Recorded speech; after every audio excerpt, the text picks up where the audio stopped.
I'm writing this so that I can keep a bit of sanity. This is my suicide note. It's the end for me. I just want this down so that others may see why death brings suffering. Why you can't let one person die in your life.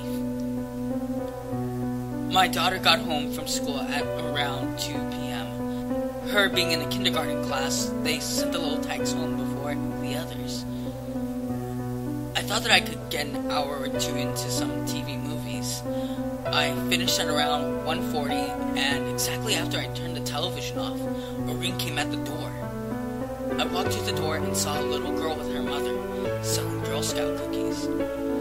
I happily bought them and started to eat the tagalongs. I gave the little girl a tip. When delivering cookies in the heat of Florida, you have to have a bit of decency. About 25 minutes later, my daughter got home. "Hello, Daddy," she said, throwing herself at me. I chuckled and got her some lunch. It was definitely a normal day until that night. At around 1:40 a.m., my daughter screamed bloody murder. I quickly jumped out of bed and ran to her room. I threw the door open and saw my daughter huddled up in a little ball in the corner of her bed. I grabbed her quickly and turned the light on in her room. What I saw was completely chilling.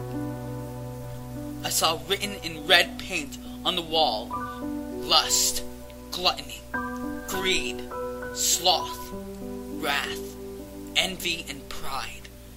Sins of your forefathers, sins you can't hide. What the hell was that supposed to mean? The 7 sins? My daughter started to hyperventilate, and she started saying, "Daddy, Daddy, Daddy, Daddy," over and over again. I grabbed her asthma inhaler and tried to give it to her, but she was so far into an asthma attack that she really couldn't do much. I ran to my car with her and placed her in the back seat, and drove as fast as I could to a nearby hospital. We were instantly admitted, and she was saved from going into cardiac arrest. It turned out that my daughter at 5 had heart disease. It was about 7 years later, and during those 7 years, that things started to get really bad. It was Christmas time. I had a wife named Samantha and a son named Gregory. My daughter, Haley, was 12 years old. Greg was about 4. I was loving my life. The kids were happy, Samantha and I were happy.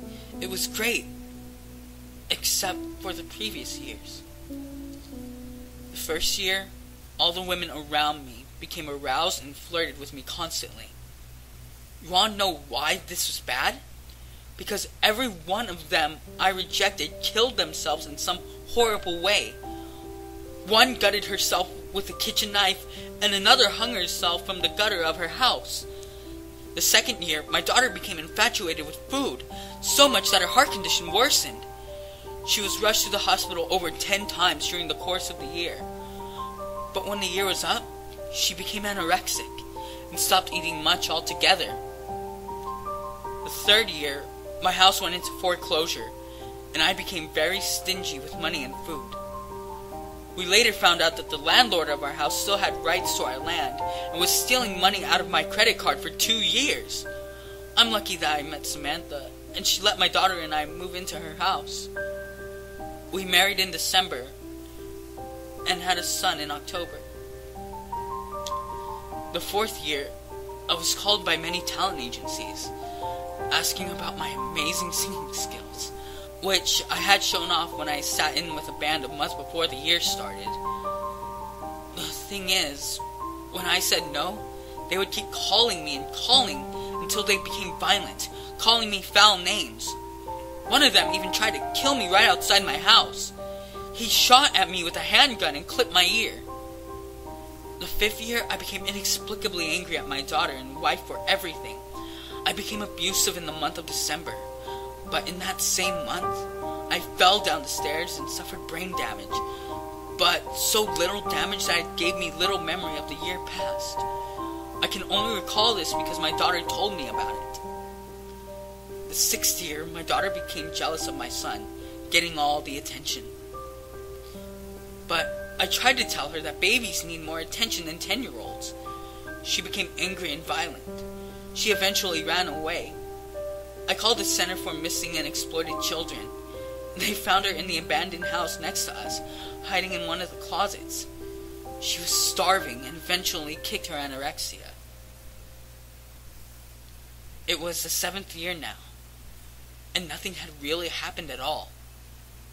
That is, until last night. At exactly 1:40 a.m., that was when the shit hit the fan. I heard my daughter scream, a blood-curdling scream. I quickly ran to her room and saw something that broke my heart and terrified me. A man stood looking at her bed, holding a sleek knife. He grabbed her and ripped her open with the blade. Oh God, it's hard to even think about it. But he took all that remained of her. Jesus Christ! I was so proud of her. My baby. It's the 8th year now.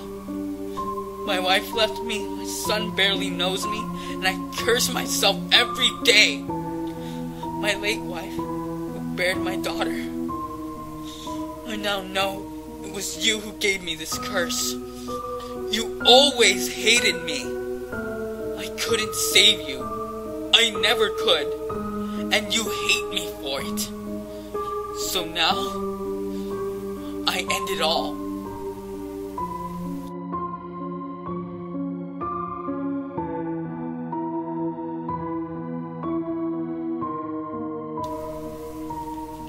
Hello, this is Gregory, the boy in the story. I'm 36 now, and I was given this note from the police about a year ago. The suicide note was written by my father back in 1980. I was only 5 years old.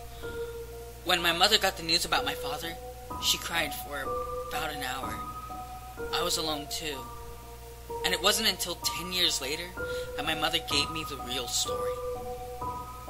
She cried crocodile tears when she heard the news. The only emotion she harbored for my dad was hate.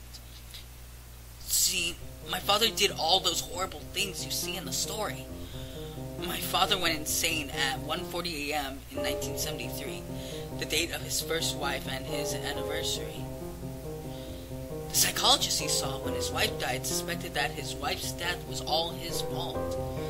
He created an excuse and based his so-called revenge on the 7 deadly sins. The night of his wife's anniversary, he gave his daughter a shot of steroids, which gave her the heart disease. He killed every woman who flirted with him for 1 year, making their deaths look like suicides. The second year, he stuffed his daughter full of food, making her eat the largest portions. He became upset that it did not kill her, so he made her throw up the food after every meal when the year was up. The third year, he sold his house and let my mom use money from his credit card. He also became abusive for many years after. The fourth year, he claimed that he had the most talented singing voice ever, calling talent agencies and such. When they turned him down, he would call them foul names, and one man he even tried to kill. He shot the man right outside his studio, clipping him in the ear. The fifth year, he tried to kill my mom and late sister many times, but my mother retaliated, pushing him down the stairs. He had acquired short-term memory loss and couldn't remember much about that month.